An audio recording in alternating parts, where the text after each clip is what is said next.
Voilà, c'est notre troisième journée au Salon du Livre et on commence par des régionaux de l'étape, comme on dit en cyclisme. Bienvenue sur notre stand, Magali Debost. Merci de me recevoir. Vous venez pour 2 livres. On va parler du premier auquel vous avez participé, mais vous allez nous dire comment. C'est le guide très pratique de la sage-femme. Puis on va tâcher d'avoir Christine Cottier-Angely demain, qui se trouve être, Genève et tout petit, la sœur d'un de mes anciens étudiants. Donc c'est rigolo. Parlons de celui-ci où vous savez servi en fait de cobaye ou de mannequin. Comment est-ce qu'on dit ça dans ce livre ? Un peu, c'est exact. Christine Cottier-Angely était la sage-femme qui m'a accompagnée dans mes premiers pas de maman.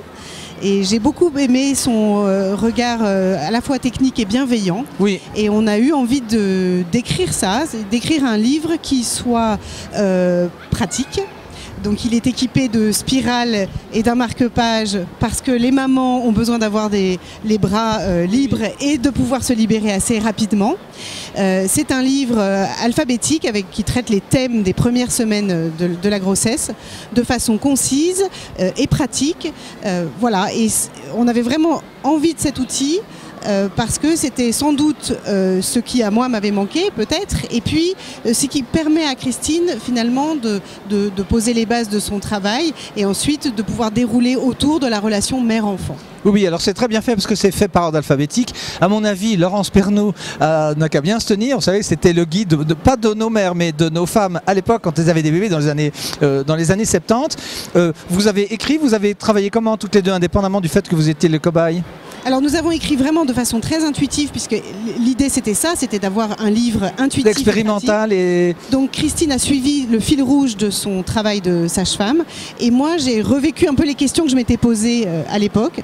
Nous avons écrit certains mots, nous avons écrit de façon séparée, de façon à être bien d'accord sur les mots sur lesquels on avait toutes les deux des choses à dire, et puis les mots qui appartiennent à chacune. Moi il y a des sujets très techniques sur lesquels je n'ai absolument rien à dire. Donc là j'ai laissé Christine. La particularité du livre, c'est qu'il a 2 voix. Pour chaque mot, il y a la vie de la sage-femme et la vie de la maman. Oui. Nous sommes souvent d'accord, mais pas forcément, et surtout nous n'avons pas le même point de vue, ce qui rend, je pense, le livre intéressant, puisqu'il y a voilà, la technicité de la sage-femme et puis le discours peut-être plus tempéré de la maman.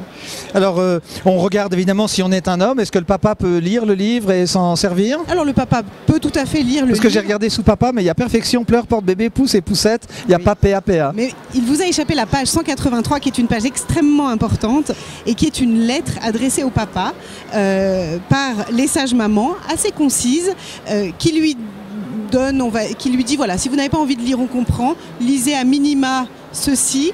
Il y a des papas qui sont aujourd'hui très investis et qui vont aller dévorer le livre et peut-être même d'autres. Et puis il y a des papas qui sont un petit peu toujours en retrait. Alors ils pourront lire ça, histoire d'être accompagnants, bienveillants, et puis d'investir leur rôle petit à petit. C'est les nouveaux papas, les nouveaux pères du 21e siècle, comme disait le cinéaste dans de 37.2 le matin à propos du film oui, 37.2 le matin, où Jean-Luc Anglade disait comme ça au papa du 21e siècle. Ce livre leur est destiné. On va faire un deuxième sujet avec un livre qui sera prochainement au catalogue. C'est Accompagner ses parents vieillissants. Médecine et hygiène toujours, et Genève toujours.